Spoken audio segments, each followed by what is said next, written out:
Pension കെട്ടിട നിർമ്മാണ തൊഴിലാളി ക്ഷേമനിധി പെൻഷൻ മുടങ്ങിയിട്ട് ഒരു കൊല്ലമായി സാർ. 13 മാസം സാർ, 13 മാസമായി. അത് അംശാദായം വഴി 46 കോടിയും സെസ് ഇനത്തിൽ 370 കോടി രൂപയും പിരിച്ചു കഴിഞ്ഞു സർക്കാർ. അത് സർക്കാരിന്റെ കയ്യിലുണ്ട്.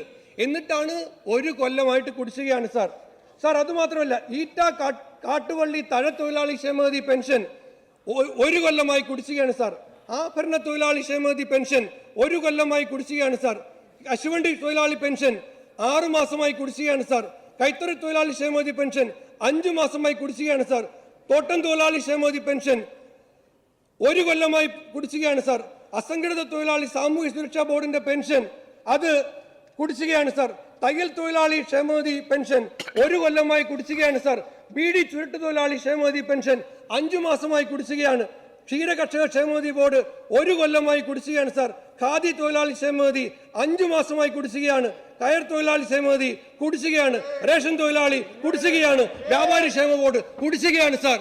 സാർ ഇതെല്ലാം സാമൂഹ്യ സുരക്ഷാ പെൻഷൻ പോലെ അല്ല സാർ. ഇത്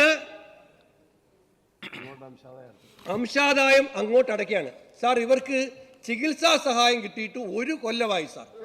ഒരു കൊല്ലമായി. പ്രസവ സഹായം കിട്ടിയിട്ട്, വിദ്യാഭ്യാസ സഹായം സാർ. ഒരു കോഴ്സിൽ ചേർന്ന കുട്ടിക്ക് ഒരു കൊല്ലം കഴിഞ്ഞ് ഇത് കിട്ടിയാൽ ഇതിന്റെ വിദ്യാഭ്യാസ സഹായം കിട്ടിയിട്ടെന്തെങ്കിലും കാര്യമുണ്ടോ സാർ? അപ്പോൾ ഈ ആനുകൂല്യങ്ങളെല്ലാം അംശാദായം അങ്ങോട്ട് പിരിച്ചിട്ട് പോലും ഇവർക്ക് കിട്ടുന്നില്ല സാർ.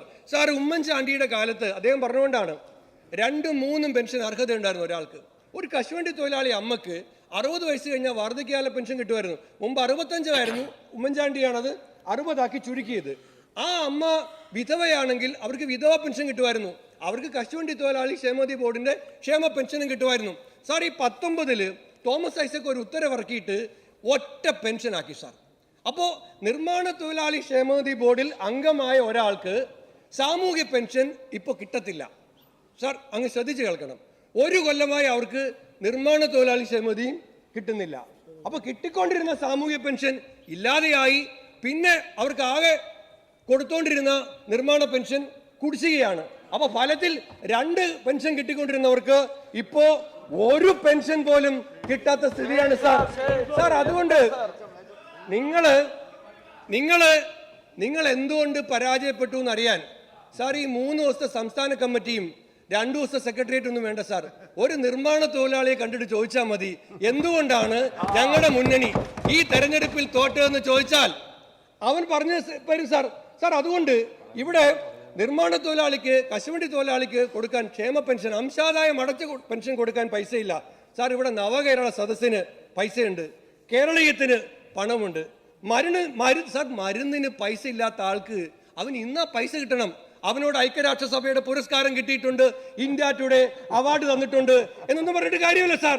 അതുകൊണ്ട് കുലീനരെ, ഉദാത്തരെ, ശുദ്ധമർദ്ദരെ ഈ പാവങ്ങളുടെ പെൻഷൻ കൊടുക്കുക സാർ. അതുകൊണ്ട് സാർ 2 പെൻഷൻ.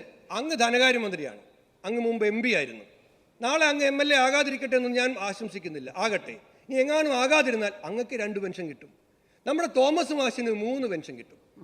കോളേജ് പ്രൊഫസറുടെ പെൻഷൻ കിട്ടും, MP പെൻഷൻ കിട്ടും, MLA പെൻഷൻ കിട്ടും.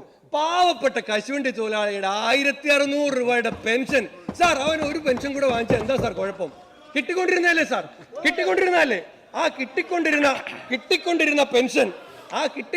പെൻഷൻ അവർക്ക് ഇല്ലാതാക്കിയാണ് സാർ. സാർ ഇവിടെ അത്